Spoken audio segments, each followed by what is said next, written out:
وبركاته.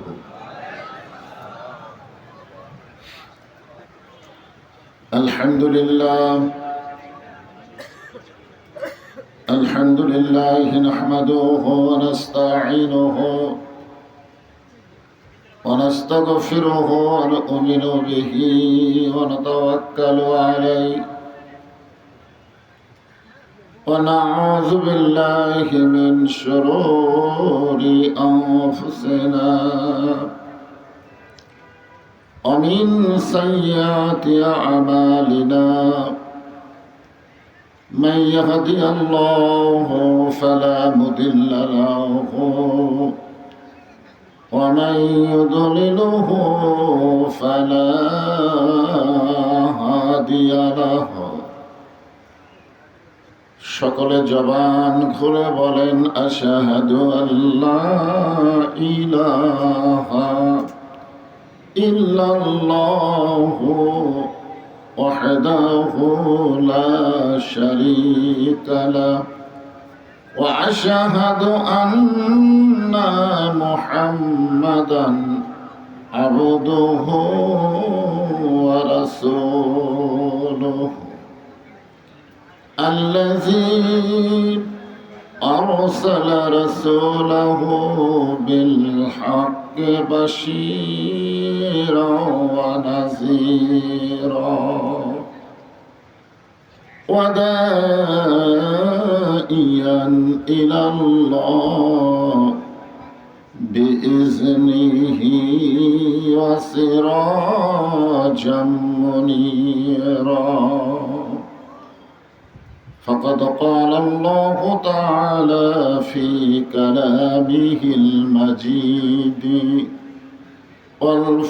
والفرقان الحميد.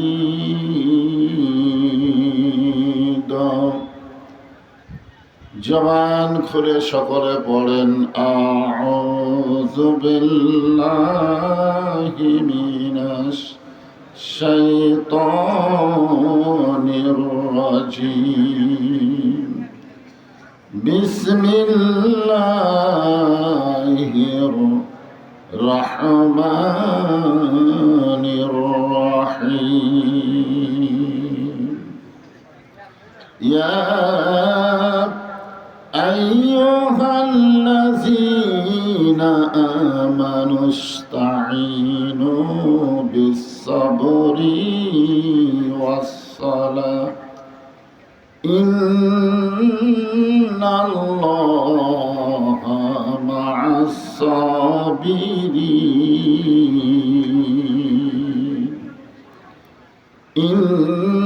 ইন্নাল্লাহা ওয়া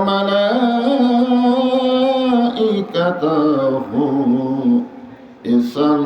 ইসাল্লুনা আলান নাবী ইয়া আইয়ুহাল্লাযীনা আমানু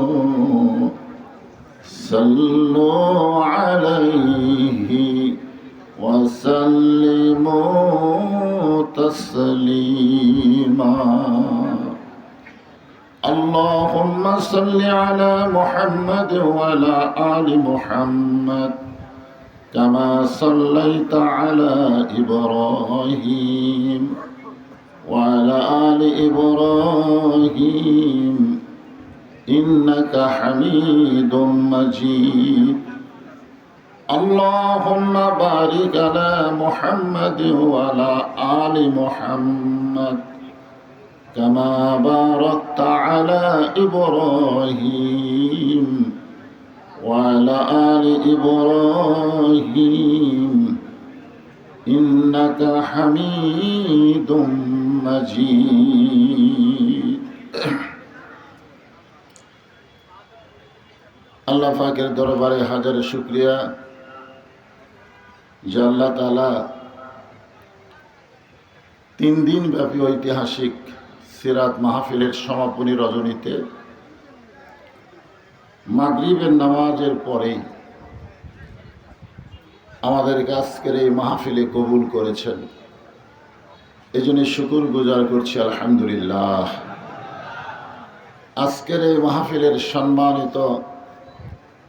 সভাপতি,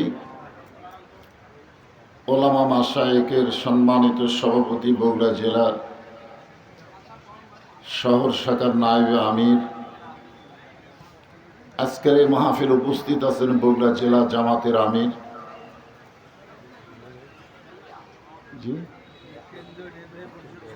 কেন্দ্রীয় নির্বাহী সদস্য, আগে ছিলেন এখন নাই, সাবেক জেলা,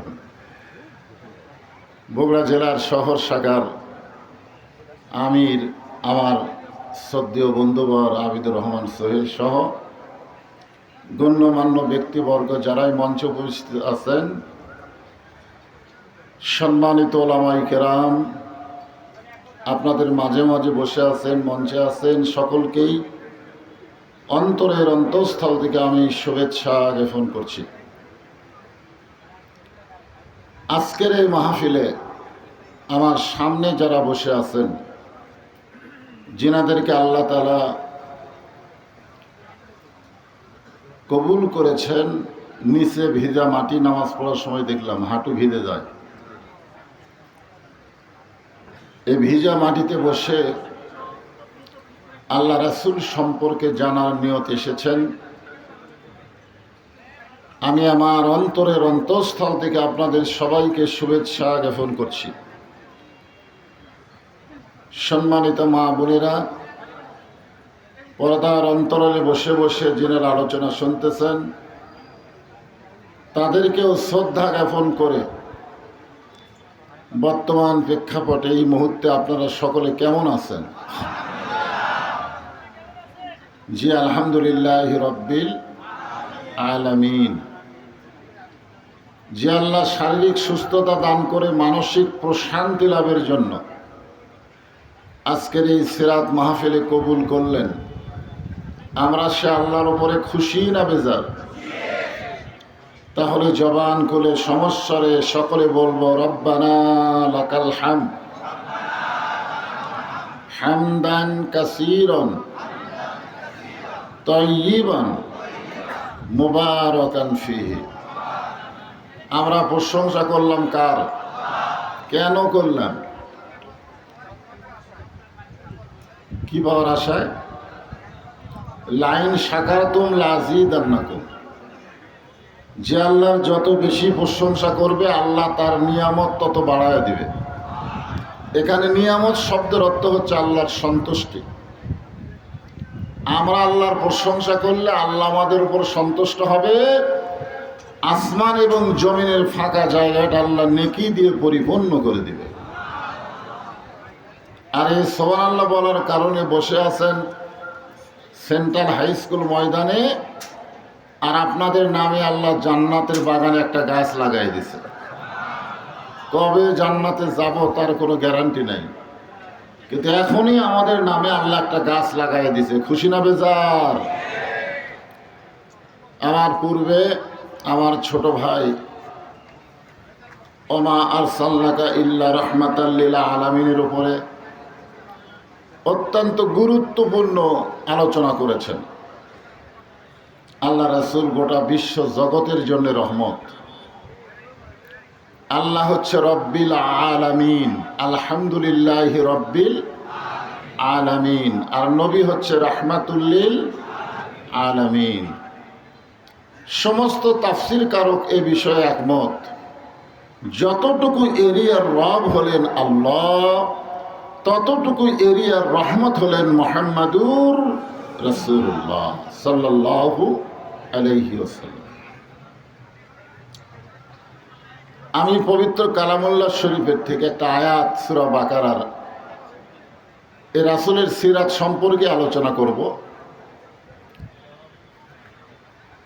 রাসূলের জীবনকে আমরা দুই ভাগে দেখি, একটা হচ্ছে মিলাদ আর একটা হলো সিরাত।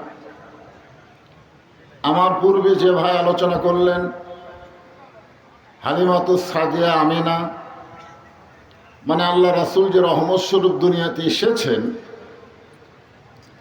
এই কথাটাই আমরা মোটামুটি শুনলাম। শেষের দিকে তিনি কিছু কিছু কথা বললেন। আমি আপনাদেরকে আয়াতকে সামনে নিয়ে যে আলোচনা করব সেটা হলো আমাদের নবী বিদায় হয়ে গেছে না এখনো আছে, এটা আগে আমাদের গ্রহণ করা লাগবে।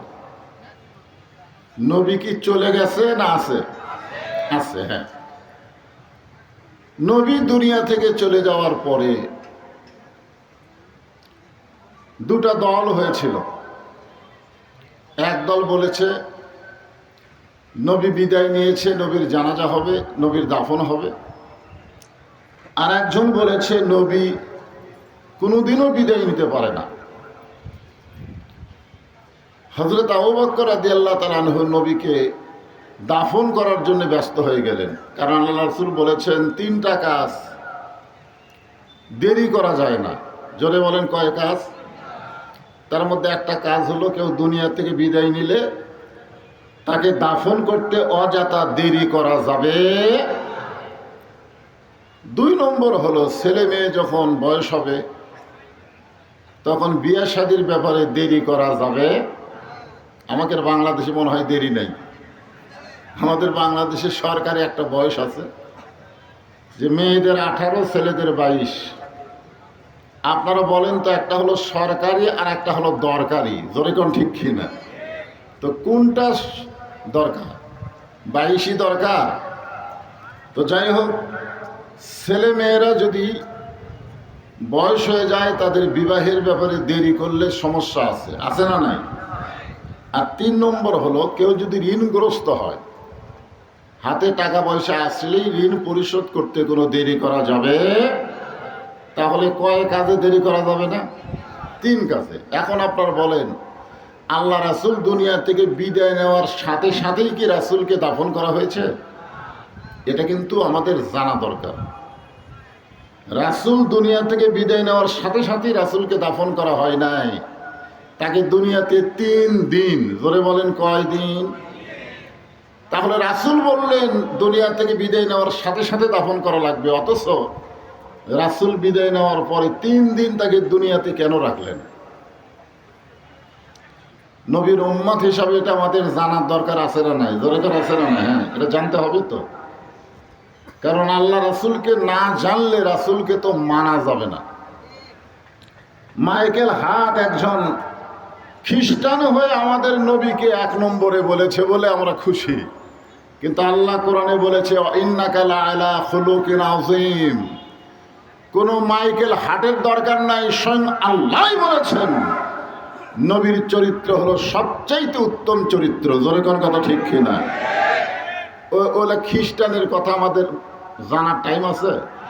স্বয়ং আল্লাহ কোরআনই বলে দিয়েছেন লাকাদ কানা লাকুম ফি রাসূলিল্লাহি উসওয়াতুন হাসানা। যত নেতা নেত্রী তোমরা দুনিয়াতে দেখো, একটাও নেতা নেত্রী তোমাদের যোগ্য নয়। একমাত্র নেতা হলেন মুহাম্মাদুর, যার আদর্শ হলো উত্তম আদর্শ। সেই নবী দুনিয়া থেকে বিদায় নেওয়া 3 দিন পরে তাকে দাফন করা হলো। কারণ আছে। নবীর উম্মত হিসাবে এই কারণটা আমরা একটু শুনলেই বুঝবো যে আমাদেরকে কোন দল করা লাগবে, আমরা কোন দল করব। নবীর উম্মতের দাবি করব আর বাতিল দলের পিছনে চামচা হব, এইটা কখনো নবীর উম্মত হওয়ার লক্ষণ নয়। ওমর ফারুক বললেন, কেউ যদি বলে নবী বিদায় নিয়েছে, তার দেহ থাকবে কিন্তু মাথা থাকবে না। তার কি থাকবে? দেহ থাকবে কিন্তু মাথা থাকবে না। আর আবু বকর রাদিয়াল্লাহু বললেন নবী বিদায় নিয়েছে, নবীকে দাফন করা লাগবে। আপনারা বলেন তো, যিনি নবীকে দাফন করতে চাচ্ছেন তিনি 1 নম্বর, কয় নম্বর? আর যিনি বলতেছেন নবী বিদায় নেয়নি, মরে নাই, তিনি কয় নম্বর? হ্যাঁ, না, তিনিও 1 নম্বর। আল্লাহ রাসূল বলেছেন আমার 4 জন সাহাবী 1 নম্বর। কয়জন? নরমে 1 নম্বর হলো আবু বকর, গরমে 1 নম্বর ওমর, সম্পদে 1 নম্বর ওসমান, আর জ্ঞানে 1 নম্বর আলী। তাহলে 4 জন কয় নম্বর? এ ভাই মাইকের সাউন্ড এরকম করে দাও, কেন ভম ভম করে না, আসতে দাও। তাহলে সবচাইতে নরম মানুষটা নবীকে দাফন করবেন, আর সবচাইতে গরম মানুষটা বলতেছে নবী মরি নাই। কিছু কিছু সাহাবী আবু বকর রাদিয়াল্লাহর কাছে গেলেন, গিয়ে বললেন, আবু বকর ভাই, আপনিও যা আমরাও তাই, আপনিও যা আমরাও তাই। কারণ আল্লাহ রাসূল বলেছেন, আমার পরে এই দুনিয়াতে কেউ যদি যোগ্যতম মানুষ থাকে, সে মানুষটির নাম হলো আবু বকর। আল্লাহ রাসূল বলেছেন, আল্লাহর পরে আমি যদি কাউকে দোস্ত হিসাবে গ্রহণ করি, তার নাম হচ্ছে আবু বকর। বৃষ্টি আসলে আপনারা ওই বৃষ্টির দিকে তাকাবেন না, আপনারা তাকায় থাকবেন আল্লাহর দিকে। জোরে বলেন, কার দিকে? বৃষ্টি পড়লে কি হবে? আপনার দেহে যদি বৃষ্টি পড়ে, আপনি কি মরে যাবেন? হয়তো হতে পারে যেই দেহে বৃষ্টি পড়বে ওই দেহের জন্য আল্লাহ জাহান্নামের আগুনকে হারাম করে দিবে। জোরে কোন আল্লাহ পারে কি পারে না? হ্যাঁ, দুনিয়ার কাজ কাম করতে গিয়ে কত ভিজেছেন, আর আজকে কোরআনের আলোচনা, সিরাতে রাসূল শুনতে গিয়া একটু না হয় রহমতের বৃষ্টিতে ভিজলেন। আল্লাহ যদি বলে আজকে যারা বৃষ্টিতে ভিজলো 1 বছর তাদেরকে ডাক্তারের কাছে যাওয়া লাগবে না। আজকের বৃষ্টি হচ্ছে সালসা। ধরে বলেন কি? কারণ এই কোরআনের মাহফিলে আপনারা এসেছেন, এই কোরআনকে আল্লাহ মুমিনদের ঔষধ হিসাবে ঘোষণা করছে, আছে না নাই? অনুনাজ্জিলু মিনাল কুরআনি মা হুয়া শিফাউ ওয়া রাহমাতুল লিল মুমিনিন। মুমিনদের যাবত রোগের ঔষধ হিসাবে আল্লাহ তাআলা এই কোরআনকে নাজিল করেছে। আমরা সেই নবী মানি তো কোরআন। নবী মানে কি? আমরা কোরআন পাইছি কার কাছ থেকে? আপনারা অনেকেই জানেন, উম্মাহাতুল মুমিনিন মা আয়েশার কাছে গিয়ে সাহাবীরা জিজ্ঞাসা করলেন, মা, নবী সম্পর্কে আমরা জানতে চাই। মা আয়েশা বললেন, তোমরা কি আল্লাহর কোরআন পড়ো না? বলে, হ্যাঁ, কোরআন পড়ি। তাহলে কোরআন যদি পড়ে থাকো, নবী সম্পর্কে আমার কাছে কি জানবে? আল্লাহর কোরআনও যেমন, নবী হচ্ছে বাস্তব কোরআন। জোরে বলেন সুবহানাল্লাহ। নবীর উপরে কোরআন নাজিল হয়েছে, আর নবী বাস্তবে আমল করে আমাদেরকে দিয়ে গেছে। আপনারা বলেন তো, নবীর উপরে কোরআন নাজিল হয়েছে আর নবী আমল করে নাই, এরকম একটা আয়াত আছে কোরআনে? হ্যাঁ, এই জন্যে একটু বৃষ্টি মাঝে মধ্যে পরীক্ষার জন্য হবেই। কারণ বৃষ্টি তো শুরু হয়েছে মাহফিল যেদিন থেকে শুরু, আলহামদুলিল্লাহ। নরম নরম সাহাবীরা হযরত আবু বকর রাদিয়াল্লাহর কাছে গেলেন, গিয়ে বললেন, আপনিও যা আমরাও তাই, নবী বিদায় নিয়েছে, আমরা দাফন করতে চাই। এই যে দেরি হলো 3 দিন, কারণটা কি? গরম গরম সাহাবী ওমর ফারুকের কাছে গিয়ে বলতেছে, আপনিও যা আমরাও তাই। কারণ রাসূল বলেছেন, আমার পরে কেউ যদি নবী হতো লাউ কানা ওমর। আপনারা জানেন এই কোরআনের অনেকগুলো আয়াত আল্লাহ ওমরের শানে নাজিল করেছে। সুবহানাল্লাহ বলেন। হ্যাঁ, যে ওমর একদিন তরবারি নিয়ে নবীকে হত্যা করতে গেছিল, সেই ওমর আল্লাহর কোরআনের পরশে এমন ভালো মানুষ হয়ে গেল যে ওমরের মতের সাথে আল্লাহর মত মিলে গেল। জোরে কোন সুবহানাল্লাহ।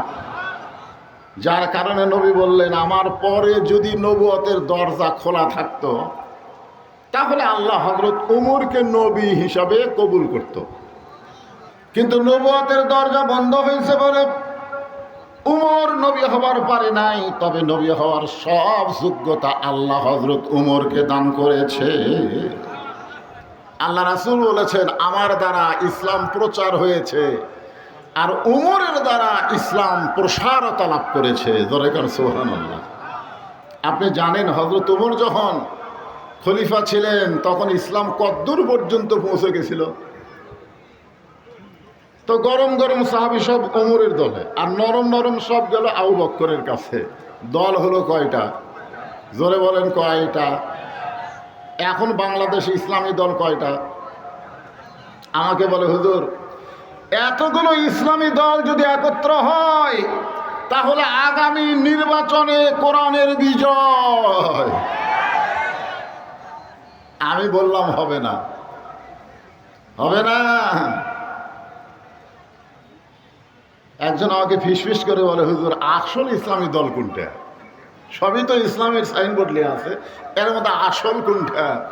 আমি বললাম, বাতিলের দ্বারা যে ইসলামী দল সবচাইতে বেশি জুলুমের শিকার, ওটাই হচ্ছে আসল ইসলামী দল। জোরে বলেন ঠিক কিনা?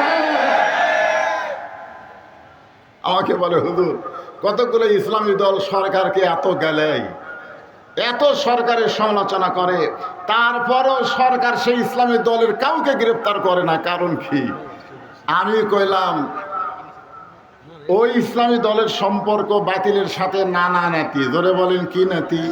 এ ধরে কি নাতি? নানা নাতি। নাতি যদি নানার কোলত চড়ে নানার কান ধরে টানে, যদি কান ধরে টানে, নানা খালি মুসকে মুসকে হাসে। ধরে কোন কথা ঠিক কিনা?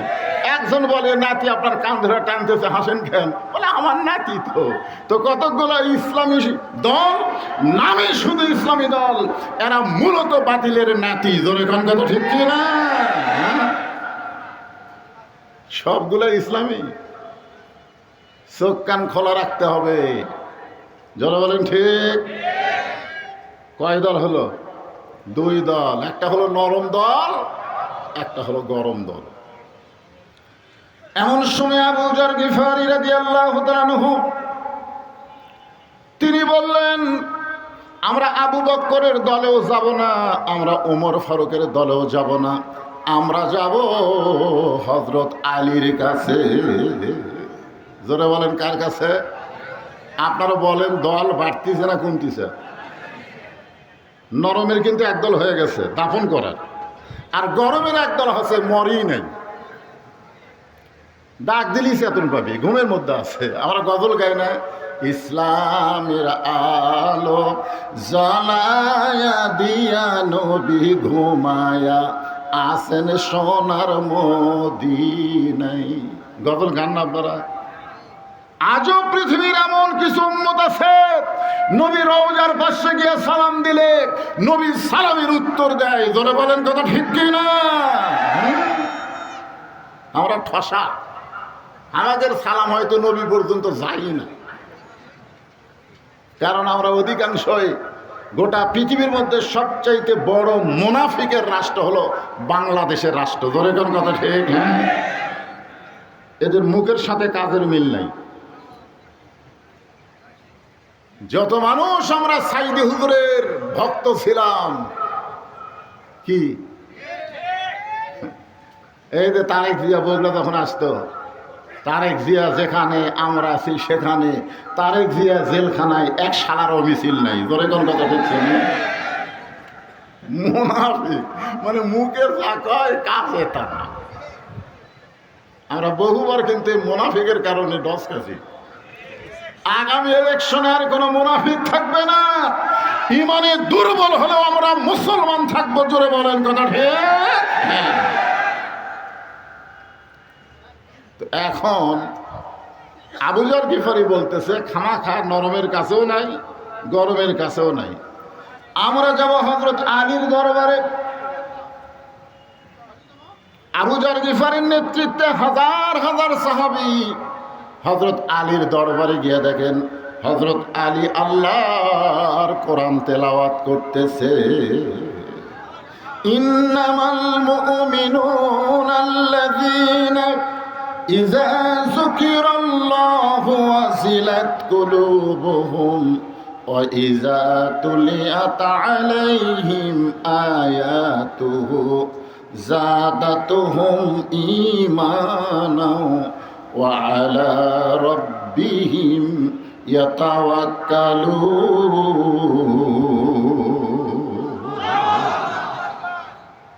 আবু যর গিফারীর নেতৃত্বে হাজার হাজার সাহাবী গেছে কোথায়? হযরত আলীর দরবারে। গিয়ে দেখে হযরত আলী কি তেলাওয়াত করে?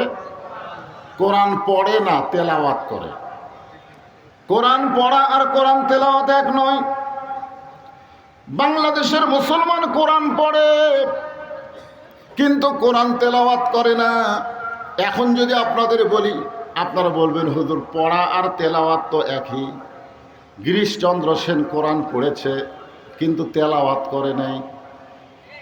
গিরিশচন্দ্র সেন কোরআন পড়িছে, কোরআনের কিছুটা বাংলা অনুবাদও করছে, কিন্তু রাম রাম করে মরে গেছে। জোরে কোন কথা ঠিক কি না? যারা বাংলাদেশে কোরআন পড়বে, কোরআন তেলাওয়াত করবে না, এদের মৃত্যু মুসলমান হয়ে নাও হতে পারে। কারণ কোরআন পড়ার জন্য শুধু আল্লাহ কোরআন দেয় নাই।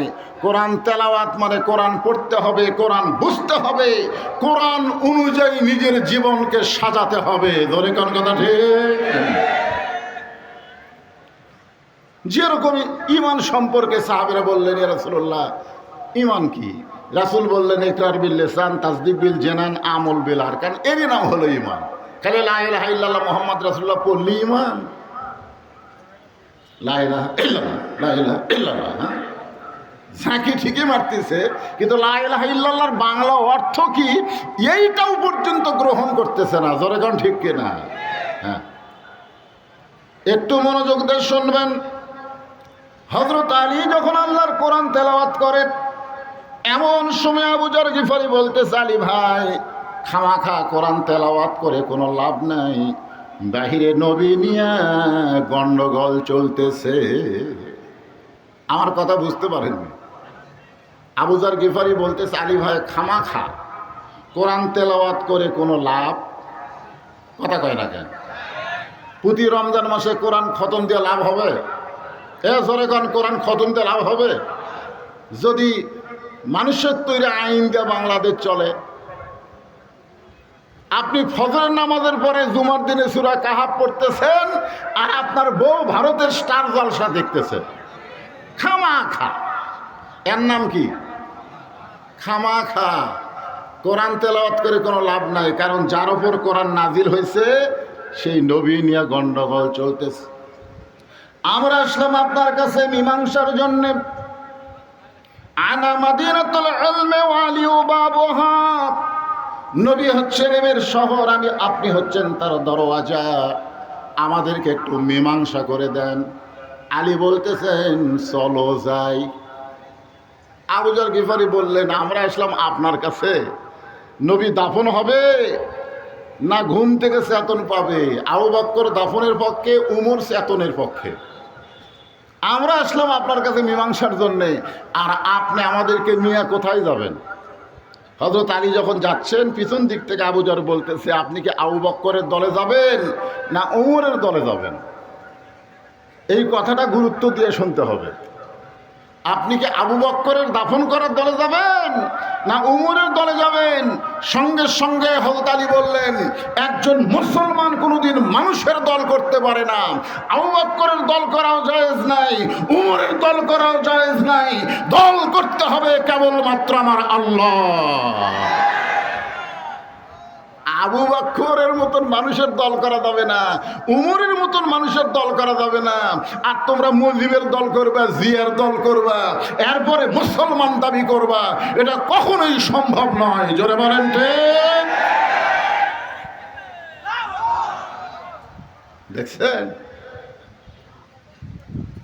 আজকে আমাদের বাংলাদেশে মিয়ারে হক নিয়ে সব পাড়াপাড়ি করে।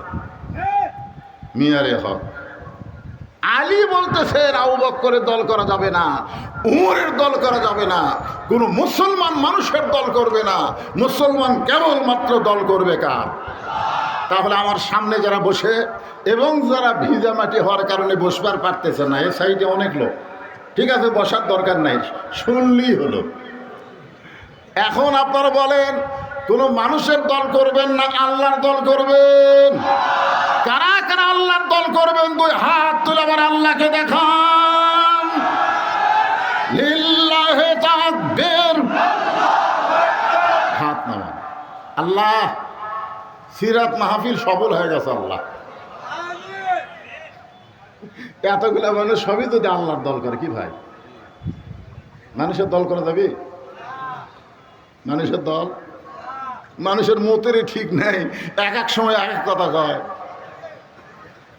বিপদত ফেলে সব তুইয়া পুরা যায়। যা করছি করছি আর না। আবু যর গিফারি বললেন, আলী ভাই তাহলে আমাদেরকে নিয়ে কোথায় যাবেন? হযরত আলী বলতেছেন, তোমাদেরকে নিয়ে এমন একটা জায়গায় যাব যে জায়গায় গেলে মীমাংসা হবে। আপনারা বলেন তো, মীমাংসার জায়গার দরকার আছে না নাই? আপনাদের এলাকায় মীমাংসার জায়গা কোনটা? আদালত। আমি নিজের চোখে দেখছি আমার এলাকায়। আমি মসজিদের মধ্যে আসরের নামাজ পড়তে ঢুকবো, নামাজেরও সময় হয়ে গেছে, এমন সময় দেখি 3 জন মুসল্লি খালি ঘড়ি দেখতেছে, হুজুর নেই। ধরে কোন কি নাই? হুজুর নেই। ওরা খালি দরজার দিকে তাকায় আছে, একটা হুজুর আসলেই সামনে দিবি। কিন্তু না, আমি ফাঁক দেখে আমি মনে করলাম আমি ঢুকলে তো আমাকে দিবি, দরকার নাই। আমি একটু ফাঁক থেকে সরে এসে দেখি তো ওরা করে কি।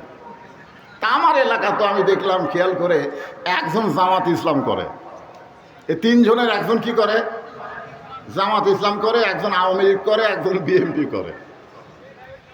তো এখন নামাজের একটু সময় হয়ে গেছে, তখন আওয়ামী লীগ বলতেছে জামাত ইসলামকে, যা সামনে যা। তো জামাত ইসলাম বলতেছে, ভাই তোর দল ক্ষমতা আছে, তুই সামনে যা। আওয়ামী লীগ বলতেছে, পাগলা আমি মাঝে মধ্যে নামাজ পড়ি কিন্তু পড়াবার পারি না। তখন বিএনপি বলতেছে, ভাই তোর দল হলো স্বাধীনতার ঘোষক, আমি তো রাজাকার, তুই সামনে যা। আমি বেশি পারলে আকামত পারি ভাই, সামনে পারি না। তখন মীমাংসা কি হবে? নামাজ তো পড়াই লাগবে। তখন বলতেছে, ভাই তাহলে আমি রাজাকার হয়ে সামনে যাই।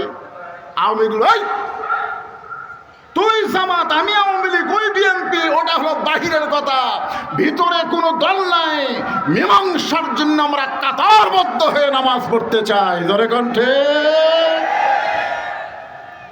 আপনারা বলেন, মীমাংসার জায়গা আছে না না? এই জন্য আয়াতে কারিমা পড়েছি, ইয়া আইয়ুহাল্লাযীনা আমানুস্তাঈনু বিস-সাবরি ওয়াস-সালাহ ইন্নাল্লাহা মা'আস-সাবিরিন।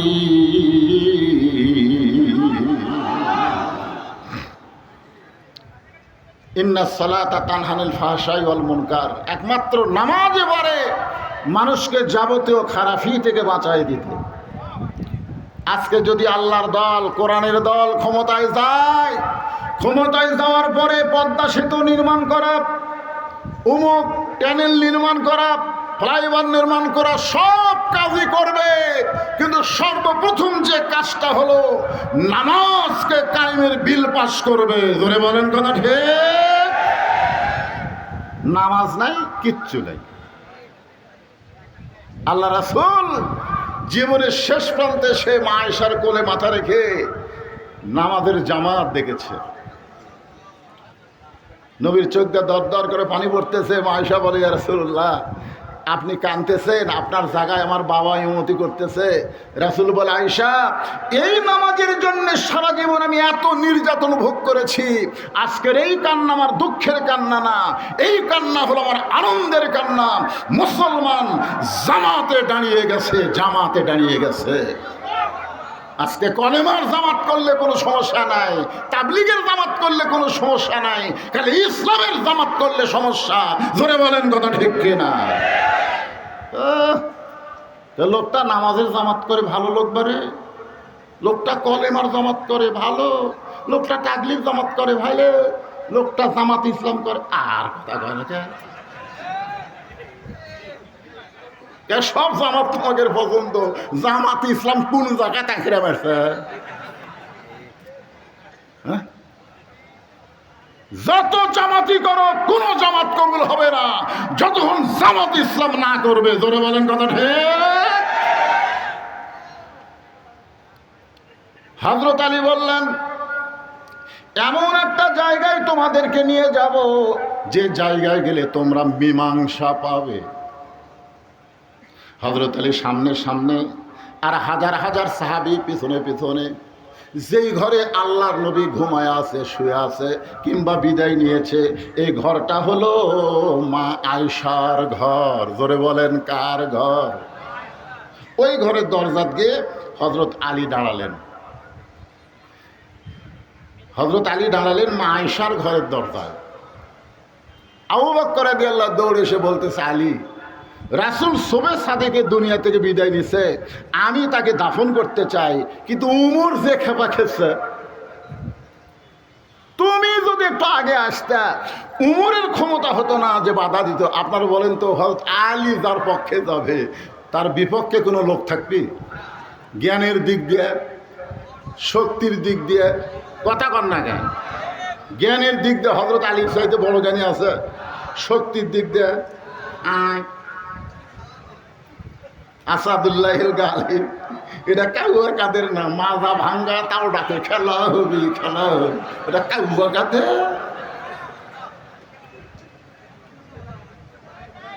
এমন সময় হযরত ওমর হযরত আলীর হাত ধরে বলতেছে, আলী ভাই, আবু বকর নবীরে দাফন করতে চায়, কিন্তু আমার বিশ্বাস নবী কোনোদিন মরতে পারে না। সঙ্গে সঙ্গে হযরত আলী দুইজনের হাত খফ করে ধরলেন। ডান হাতে আবু বকরের হাত ধরলেন, বাম হাতে হযরত ওমরের হাত ধরে বললেন, আপনারাই হলেন 1 নম্বর 2 নম্বর। আপনি হলেন নবীর 1 নম্বর সাহাবী, আপনি হলেন নবীর 2 নম্বর সাহাবী। এই দুনিয়াতে 10 জন সাহাবীকে রাসূল জান্নাতের সার্টিফিকেট দিয়েছেন, তার মধ্যে 1 নম্বর হলো আবু বকর, আর 2 নম্বর হলো হযরত ওমর। তো আপনারা 1 নম্বর 2 নম্বর, আপনারা যদি জ্ঞানজাম করেন, তাহলে সাধারণ সাহাবীরা কি করবে? আজকে আমাদের বাংলাদেশে নবী নূরের তৈরি না নবী মাটির তৈরি, এইটা নিয়ে সাধারণ মানুষের কোনো জ্ঞানজাম নাই।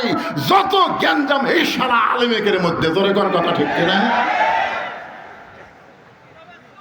এই শালা আলেমেরা আজ থেকে 20 বছর আগে, আমার ওয়াজের বয়স হচ্ছে 41 বছর, আজ থেকে 20 বছর আগে নবী নূরের তৈরি না মাটির তৈরি, এইটা নিয়ে বাংলার জমিনে কোনো ফতোয়াবাজি হয় নাই। কিন্তু বর্তমান সমাজে আলেম যত বাড়তেছে, আর এইটা নিয়ে ফতোয়াবাজি হচ্ছে। আজকে সিরাতে রাসূলের দিনে শুনে যান, নবী কিসের তৈরি আমাদের জানার দরকার আছে না নাই? দরকার আছে না নাই? সিরাত মাহফিল দিবেন, 3 দিন ধরে খালি তাফসীর হবে, নবীর কিছুই শুনবি না। কি জানা দরকার আছে না নাই? তো এখন আপনি 1 নম্বর, আপনি 2 নম্বর, আপনারাই জ্ঞানদান করছেন, তাহলে সাধারণ সাহাবীর খবর কি? আবু বকর বলে, ওমর নবী শোবে সাদেকে বিদায় নিয়েছে, দাফন করতে চায়। আবু বকর বলে, আলী নবী শোবে সাদেকে বিদায় নিয়েছে, দাফন করতে চাই। ওমর ফারুক বলতেছে, আলী ভাই, ডাক দিলেই নবী চেতন পাবে। আলী বলতেছে, তাহলে জ্ঞানজাম করে লাভ নাই, তদন্ত করে রিপোর্ট দেওয়া লাগবে। তদন্ত, জোরে কোন কি? আসলে নবী কি বিদায় নিছে না ঘুমে আছে, এটা তদন্ত করার দরকার আছে না নাই? তা আপনারা তদন্ত না করে রিপোর্ট দিচ্ছেন কি? আপনি বলতেছেন নবী বিদায় নিছে, এটাকে আপনি তদন্ত করছেন? উমরকে বলতেছে, আপনি বলতেছেন নবী ঘুমের মধ্যে আছে, এটা কি তদন্ত করছেন? তদন্ত করা লাগবে। এই ঘরের মধ্যে ঢুকে দেখা লাগবে নবী কি অবস্থায় আছে। ওমর ফারুক বললেন, তাহলে তদন্ত কে করবে? হযরত আলী বললেন, ঘরের মালিক যিনি, তদন্তের দায়িত্ব দিবেন তিনি। আপনারা বলেন তো, ঘরের মালিককে? আরো জোরে। উম্মাহাতুল মুমিনিন মা আয়েশা। আপনারা অত দূর না কর পারলে বলবেন মা আয়েশা। জোরে বলেন কি? নবীর বিবি আমাকে রেখে হয়, আমাদের মা হয়।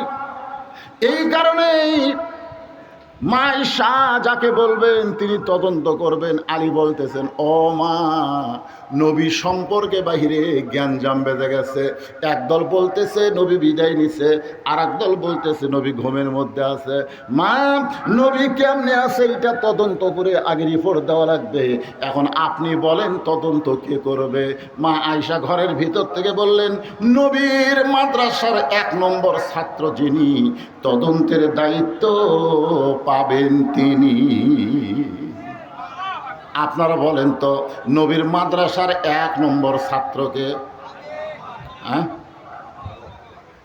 আল্লাহ নবী বলেছেন, ইন্নী বুইসতু মুআল্লিমান, আল্লাহ আমাকে শিক্ষক করে দুনিয়াতে প্রেরণ করেছেন। লিউতাম্মিমা মাকারিমাল আখলাক, আর আমার ছাত্র যারা গোল্ডেন A+ পাইছে তারা সোনালো বলেন। এর মধ্যেও তো 1 নম্বর আছে, আছে না নাই? মা আয়েশা বললেন, 1 নম্বর ছাত্র যিনি, তদন্তের দায়িত্ব পাবেন তিনি। সমস্ত সাহাবীরা বিশ্বাস করলেন 1 নম্বর হলো আবু বকর, হযরত আবু বকর। এখন মা আয়েশার ঘরের দরজায় সালাম দিচ্ছেন, আসসালামু আলাইকা ইয়া রাসূলুল্লাহ। সুবহানাল্লাহ বলেন। সালাম দেওয়ার সাইজ আছে না নাই? এজোরাকান আছে না নাই? আল্লাহ রাসূল বলেছেন, আসসালামু ক্বাবলাল কালাম, কোনো কথাবার্তা বলার আগেই দেওয়া লাগবে সালাম। আমি যদি বলি শাহাবুদ্দিন ভাই আসসালামু আলাইকুম, সালাম হবে? আমি যদি বলি আলমগীর ভাই আসসালামু আলাইকুম, সালাম হবে? আমি যদি বলি চেয়ারম্যান সাহেব আসসালামু আলাইকুম, সালাম হবে? কেন হবে না? কারণ আগে আমি আলমগীর ভাই, শাহাবুদ্দিন ভাই, চেয়ারম্যান সাহেব বলেছি। এগুলা বাদ দিয়ে আগে সালাম দিয়ে বলতে হবে, আসসালামু আলাইকুম শাহাবুদ্দিন ভাই, আসসালামু আলাইকুম আলমগীর ভাই। আগে সালাম, তারপরে কালাম। তাহলে যারা বলে ইয়া নবী সালাম আলাইকা, আপনারা বলেন তো এরা সালামের আদব আদায় করলো? আগে ইয়া নবী কইয়া তারপরে সালাম দিল। আমি যতবার হজ করতে গেছি ইয়া নবী সালাম আলাইকা দেওয়া কাকু দেখিনি। সবাই বলেছে আসসালামু আলাইকা ইয়া রাসূলুল্লাহ, আসসালামু আলাইকা ইয়া হাবিবুল্লাহ। আগে সালাম, তারপর ইয়া রাসূল, আগে সালাম, তারপর ইয়া নবী। জোরে বলেন কথা ঠিক না? আগে ইয়া নবী কে? ইয়া নবীর দল আছে নাকি? কথা কয় না কেন? আচ্ছা, বাজান কোনো ফেতনা বাজানোর জন্য না, নবীর হাদিস এটাকে আপনারা মানেন। আসসালামু ক্বাবলাল কালাম, এটাকে আপনারা মানেন? মানেন? অনেক বক্তারাও ভুল করে। আজকের মাহফিলের সম্মানিত সভাপতি, আজকের মাহফিলের সম্মানিত প্রধান অতিথি, আজকের মাহফিলের সমস্ত শ্রোতা মণ্ডলী, সবাইকে লক্ষ্য করে আমার সালাম, আসসালামু আলাইকুম। কিন্তু আগে এত কথা কইয়া তারপরে সালাম দিল করে। সালাম দেওয়ার পর আপনি সভাপতিগণ, প্রধান অতিথিগণ, যা ইচ্ছা তাই কন, আগে সালাম দেওয়া লাগবে। নবীর এই হাদিস অনুযায়ী আগে কি? সবাই বলেন আগে কি? আরো জোরে। আবু বকর রাদিয়াল্লাহু সালাম দিলেন, আসসালামু আলাইকা ইয়া রাসূলুল্লাহ। উমর ফারুক এসে আলীকে বলতেছে, আলী ভাই, যে আবু বকর সালাম দিল, নবী তো মরে নাই, কারণ মরা মানুষকে তো এইভাবে সালাম দেয় না। আসসালামু আলাইকা। খুব খেয়াল করবেন, আমার ব্যাপারে কুম হবে কিন্তু নবীর ব্যাপারে কুম হবে না। নবীর ব্যাপারে কা শব্দ উল্লেখ করা লাগবে। মা আয়েশা দরজা খুলে দিলেন, মা আয়েশা দরজা খুলে দিলেন। আবু বকর রাদিয়াল্লাহু নবীকে তদন্ত করার জন্য যখন পা বাড়াইছেন, এমন সময় মা আয়েশা খপ করে বাবার হাত ধরে বলতেছেন, বাবা, নবী তদন্ত করার আগে আমার 3টা প্রশ্নের উত্তর দিবেন। জোরে কোন কয় প্রশ্ন? আমার দিয়ে খেয়াল করেন, কয় প্রশ্ন? 3টা প্রশ্নের উত্তর দিবেন। 1 নম্বর প্রশ্ন হলো, আপনি কি আল্লাহর কোরআন দাফন করতে পারবেন? আপনি যে নবী দাফনের কথা বলতেছেন, আপনি কি আল্লাহর কোরআন দাফন করতে পারবেন? 2 নম্বর প্রশ্ন হলো, বাবা, 6 বছর বয়সে আমাকে কার সঙ্গে বিয়ে দিছেন? আমার যখন 6 বছর বয়স, এই বয়সে আমি তো বিয়ে বুঝতাম না, আপনি কার সঙ্গে আমাকে বিয়ে দিছেন? আমার 3 নম্বর প্রশ্ন হলো, বিয়ে আমার জন্য দিছেন না আপনার জন্য দিয়েছে? কয় প্রশ্ন খেয়াল করেননি? সিরাতে রাসূল সম্পর্কে অরিজিনাল জিনিস জানা হবে ভাই, খেয়াল করে শোনেন। 1 নম্বর হলো, আপনি কি আল্লাহর কোরআনকে দাফন করতে পারবেন? আপনারা কি এই কোরআনকে দাফন করতে পারবেন? পারবেন? 2 নম্বর প্রশ্ন হলো, 6 বছর বয়সে আপনি আমাকে কার সাথে বিয়ে দিছেন? মানুষের সাথে দিছেন না নবীর সাথে দিছেন? আর 3 নম্বর প্রশ্ন হলো, 6 বছর বয়সে তো আমি বিয়ে কিছুই বুঝি না, তাহলে বিয়েটা কি আমার জন্য দিছেন না আপনার জন্য দিছেন? এই 3টা প্রশ্নের উত্তর দিয়ে আপনি নবী তদন্তে যাবেন। আবু বকর বললেন, আয়েশা তোমার কোনো প্রশ্নের উত্তর আমি দিবার পারবো না, কারণ হাজার হাজার সাহাবী বাইরে অপেক্ষা করতেছে, চেতন পাবে না দাফন হবে, চেতন পাবে না দাফন হবে। এই জন্য হাজার হাজার সাহাবী ঘরের বাইরে অপেক্ষা করতেছে। আয়েশার উত্তর না দিয়ে হয়তো আবু বকর আল্লাহর নবীর দিকে যখন পা বাড়ালেন, এমন সময় জান্নাতের একটা কান্না আবু বকরের কানের মধ্যে ঢুকতেছেন। আবু বকর বলে, আয়েশা নবীর কাছে আমি যাবার চাই, ঘরের কোনায় নবী, সেখানে যাবার চাই, কিন্তু এমন একটা কান্নার আওয়াজ শুনতে পাই। কিসের কান্না? আয়েশা বলতেছে, বাবা গো, যে মহিলা কাঁদতেছে ওই মহিলা হলো আল্লাহর নবীর মা ফাতেমা। আবু বকর বলেন, আয়েশা ফাতেমা হলো নবীর মেয়ে, সেই ফাতেমা নবীর মা কেমনে হয়? আয়েশা বলতেছে, বাবা আপনি হলেন বাহিরের মানুষ, আপনি ভিতরের খবর জানেন না। ফাতেমা নবীর মেয়ে হলেও নবী তাকে মায়ের মতন সম্মান করেছেন। ওই তায়েফের ময়দান থেকে রক্তমাখা শরীর নিয়ে নবী যখন মক্কা এসেছিলেন, ওই সময় ফাতেমা পানি গরম করে, জয়তুনের তেল গরম করে, নবীর গোটা দেহ পরিষ্কার করে, নবীর মাথা উড়াতে নিয়ে নবীকে যখন ঘুম পাড়ায় দেয়, ওই ঘুমের সময় নবী স্বপ্নে দেখে নবীর মা আমিনা এসে নবীকে সান্ত্বনা দেয়। নবী খফ করে ফাতেমার হাত ধরে বলে, মা আইসেন যখন আর যাওয়ার দিব না। সঙ্গে সঙ্গে ফাতেমা নবীর কপালে চুমা দিয়ে বলে, বাবা আপনি আমার হাতটা মা বলে ধরেছেন, আমি তো আপনার মেয়ে ফাতেমা। রাসূল বলে, ফাতেমা তুই আমার মেয়ে ঠিক আছে, কিন্তু স্বপ্নের ভিতরে তোকে আমি আমিনার চেহারায় দেখেছি। আবু বকর বললেন, আয়েশা আমি একটু নবী তদন্ত করতে চাই, তুমি একটু বলো ফাতেমা যেন অন্দরমহলে যায়। মা আয়েশা বললেন, ফাতেমা অন্দরমহলে যাও। আয়েশার বাবা হচ্ছে ফাতেমার কে? এখন আয়েশার বাবা ফাতেমার কে হয়? হ্যাঁ, কথা কয় না? না না, মা আয়েশা হলো মা, তার বাবা হলো নানা। অথচ বললেন ফাতেমা অন্দরমহলে যাও, মেয়েদের জন্য একটা মহল থাকবে, যেই মহলটা হলো অন্দরমহল। ওই মহলের মধ্যে কোনো পুরুষ মানুষ ঢুকতে পারবে না। ইমাম গাজ্জালি বলেন, অন্দরমহল মানে হলো একটা মহিলা মারা গেলে ওই মহিলার লাশ যারা কবরের মধ্যে নামাতে পারবে, কেবলমাত্র তারাই অন্দরমহলে ঢুকতে পারবে। এখন আপনার বাড়িতে যদি মহিলা থাকে, ওই ঘরের মধ্যে কারা কারা ঢুকবে আপনি হিসাব করেন।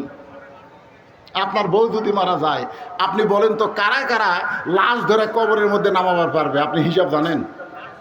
দুলা ভাই পারবে? দুলা ভাই শালি মারা গেছে, দুলা ভাই বলতেছে আমার আদরি শালি মারা গেছে, আমি একটু কবরত নামাবো। আপনারা কি বলবেন? হারাম।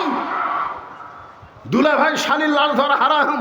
দুলা ভাই সাইডে মুচকে মুচকে হাসি আর কয়, এই শালি কতদিন আমার হুন্ডার পাশে চললো, হাইড্রোলিক ব্রেক ধরলাম, শালি আমাকে চাপে ধরলো, একজন হারাম কয় না রে, আর মরার পরেই হারাম। যে কয়জন পুরুষ মানুষ একটা মহিলাকে কবরের মধ্যে নামাতে পারবে, মহিলার খাটনি কান্দে নিবার পারবে, ওই সকল পুরুষ ছাড়া অন্দরমহলে কোনো পুরুষ ঢুকতে পারবে। যেদিন কোরআন দিয়ে বাংলাদেশ চলবে, সেই দিনে আইন চালু হবে, অকরনা ফি বুয়ুতিকুন্না ওয়ালা তাবাররাজনা তাবাররুজাল জাহিলিয়াতিল উলা। আবু বকর রাদিয়াল্লাহু আল্লাহর নবীকে তদন্ত করতে গেছে। তদন্ত করতে গিয়ে দেখে নবীর মাথার কাছে একজন খাড়া হয়ে আছে, তার নাম হলো হাসান। জোরে কোন তার নাম কি? নবীর পায়ের কাছে একজন দাঁড়ায় আছে, তার নাম হলো হোসাইন। যেই মাত্র আবু বকর গেছে নবীর কাছে, সঙ্গে সঙ্গে দুই ভাই দৌড়ে এসে আবু বকরের দুইটা হাত ধরে বলতেছে, ওগো মুরব্বি, সকাল থেকে নানা নানা বলে ডাকতেছি, এখন পর্যন্ত নানা কোনো কথা কয় না। আমরা নানা ছাড়া বাঁচব না, আপনি নানাকে ডাক দেন, কারণ নানার মুখে গল্প শুনেছি আপনার মতন ভালো মানুষ দুনিয়াতে কেউ নাই। আবু বকর চমকে গিয়ে বলতেছে, তোমার নানা আমার কি গল্প করেছে? হাসান হোসেন খুব দুষ্ট ছিল, দুষ্টামি যখন করতো আল্লাহ নবী বলতেন, ও হাসান হোসেন আয় ভাই, তোদেরকে একজন মহামানবের গল্প শোনাই। হাসান হোসেন তখন নবীর কাছে বসে বলে, না না, তাহলে একজন মহামানবের গল্প শোনান। এবার আল্লাহ নবী বলে, তাহলে শোন, একদিন বলেছিলাম গভীর রাত্রে মক্কা থেকে মদিনায় হিজরত করব। এই কথা বলার 6 মাস পরে মক্কা থেকে মদিনায় হিজরত করার জন্য আবু বকরের ঘরের দরজায় ডাক দেওয়ার সঙ্গে সঙ্গেই দরজা খুলে দেয়। আমি বললাম, আবু বকর তুমি কি ঘুমাও না? আবু বকর বলে, রাসূলুল্লাহ ওই যে 6 মাস আগে বলেছিলেন আমাকে সঙ্গে করে মদিনায় যাবেন, আজ পর্যন্ত আমি ঘুমাইনি, বরং সারা রাত দরজায় দাঁড়িয়ে থাকি। হাসান হোসেন বলে, না না, ওই মহামানব সম্পর্কে কি আর কোনো গল্প নাই? রাসূল বলে, হাসান রে, হোসাইন রে, শোন, ওই গাড়ে সুরের মধ্যে আমি দুর্বল হয়ে যখন ঘুমায় যাই, আবু বকর তখন ছিদ্রের মুখে পা লাগায়, বিষাক্ত সাপ পায়ে কামড় দেয়, কিন্তু আবু বকর আমাকে ঘুম থেকে ডাক দেয় না। একসঙ্গে আবু বকরের চোখের পানিতে আমার ঘুম ভাঙ্গে যায়। আমি বললাম, আবু বকর কি জন্য কাঁদতেছ? বাড়ির কথা মনে করে কান্দো, বিবির কথা মনে করে কান্দো। আবু বকর বলে, রাসূলুল্লাহ আপনি যখন ঘুমায় গেছেন আমি ছিদ্রের মুখে পা দিয়েছি, কি জানো বারবার আমারে কামড় দেয়। রাসূল বলে, আবু বকর তোমার সাপে কামড় দেয়, তুমি আমারে কেন যত্ন করো না? আবু বকর বলে, হুজুর আমার জীবনের চাইতে আপনার ঘুমের দাম অনেক বেশি, আমি আমার জীবনের চাইতেও আপনার ঘুমকে বেশি ভালোবাসি। আর কতগুলো শালারা কয়, ওয়ারিস করুনি সব দাঁত ভাঙ্গিছে। শালারা আপনারা বলেন, ইচ্ছা করে কেউ যদি দাঁত ভাঙ্গে এটা কবিরা গুনাহ। ধরে কোন কথা ঠিক কিনা? নবী কি ইচ্ছা করে দাঁত ভাঙ্গিছে না উহুদের ময়দানে দাঁত ভাঙ্গিছে? আর গাঁজা খুরিরা কয় 32 দাঁত ভাঙ্গিছে। জি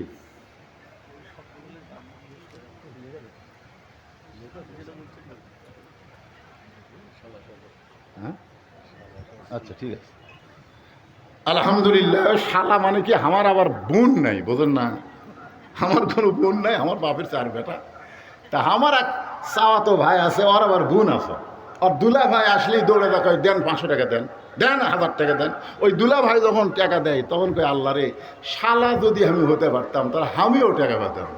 সেই দিন থেকে শালা গালটা আমার খুব পছন্দ, কিন্তু আমি কারো শালা হওয়ার পারিনি ভাই, কারণ আমার বোন নেই। ধরে কর কি নাই? আপনারা বলেন তো, বগুড়া জেলাত কি শালা ভাষা খারাপ?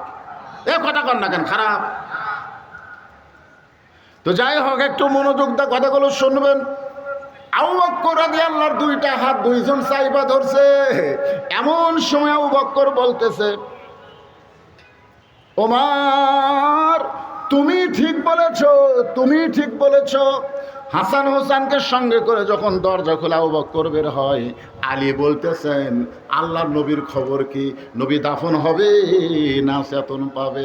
আবু বকর বলতেছে, দাফন হবে না চেতন পাবে এটা আমি বলবো না, এটা আলী আল্লাহর কোরআন থেকে বলবে। সবাই বললো, আপনি কেন বলবেন না? বলে, আমার 2 হাত ধরে আছে কি সেটা দেখছেন? এ হাসান হোসেনের সামনে ওর নানার কথা বলা যাবে না। আমি একটু চলে যাই।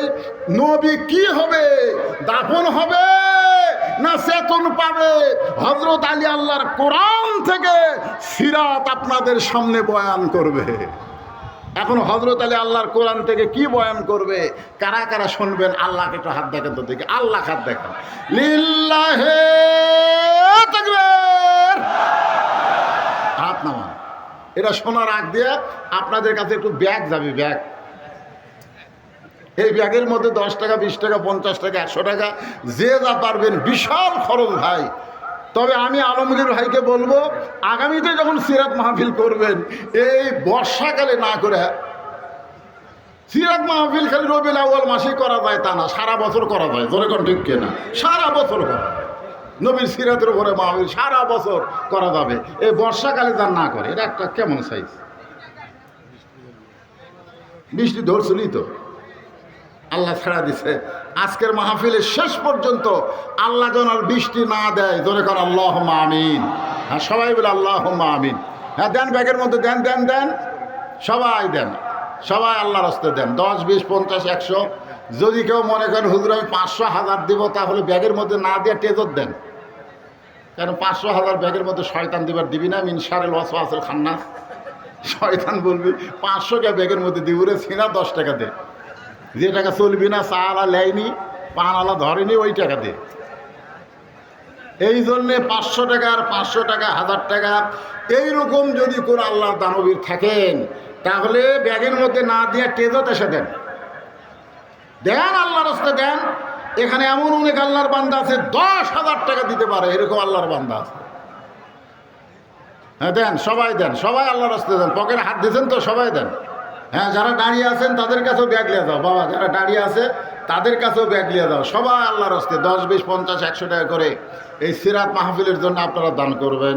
একটু জিকির করেন, লা ইলাহা ইল্লাল্লাহ, লা ইলাহা ইল্লাল্লাহ, লা ইলাহা ইল্লাল্লাহ, লা ইলাহা ইল্লাল্লাহ, লা ইলাহা ইল্লাল্লাহ, লা ইলাহা ইল্লাল্লাহু, ইল্লাল্লাহ, ইল্লাল্লাহু, ইল্লাল্লাহ, লা ইলাহা ইল্লাল্লাহু, মুহাম্মাদুর রাসূলুল্লাহ সাল্লাল্লাহু আলাইহি সাল্লাম। এসা করে হবে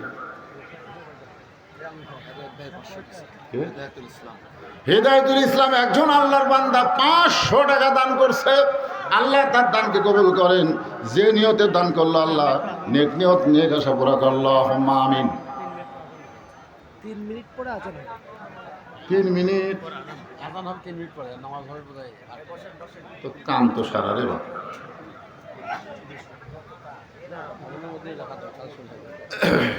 এই দেন, সবাই দেন। ওমর ফারুক 1000 টাকা। লিল্লাহে তাকবীর। এই যে হযরত ওমরের ওয়াজ করতেছি, ওমর ফারুক আমার ভাগ্নে, আমার ভাগ্নে 1000 টাকা দান করেছে। আল্লাহ ওমর ফারুকের দানকে কবুল করেন। আপনজন যারা কবরে আছে, দানের ওসিলায় আল্লাহ তাদের কবরকে জান্নাতের টুকরা বানায় দেন। জোরে কোন আমিন। হযরত আলী ঘোষণা করবেন সিরাতে রাসূল। আবু বকর রাদিয়াল্লাহু তদন্ত করছে। তদন্ত করছে কে? এ কথা কয় না, কে করলো? আবু বকর রাদিয়াল্লাহু তদন্ত করলো, কিন্তু ঘোষণা দেবেন হযরত আলী।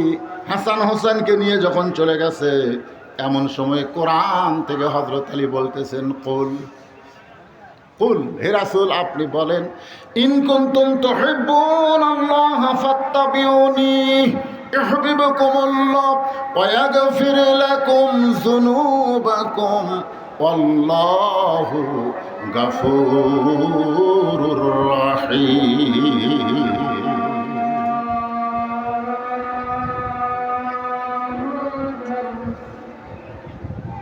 এই আয়াতের বাংলা অর্থ জানেন? এই যে আজান আছে, আজান হচ্ছে, শোনেন, আজান হচ্ছে তো, আজানের মধ্যে আশহাদু আল্লা ইলাহা ইল্লাল্লাহ আছে না নাই?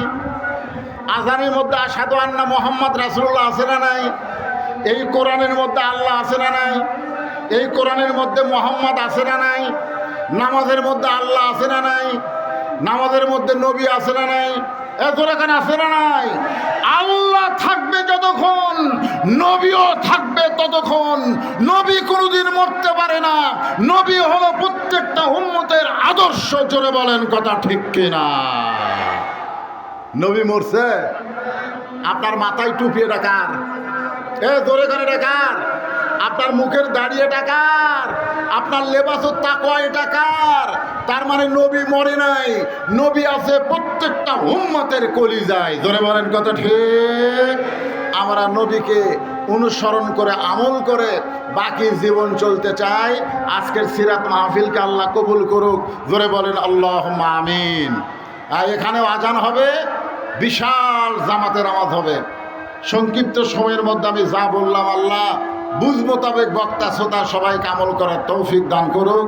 সকলে বলে আল্লাহুম্মা আমিন। আসসালামু আলাইকুম ওয়া রাহমাতুল্লাহি ওয়া বারাকাতুহু।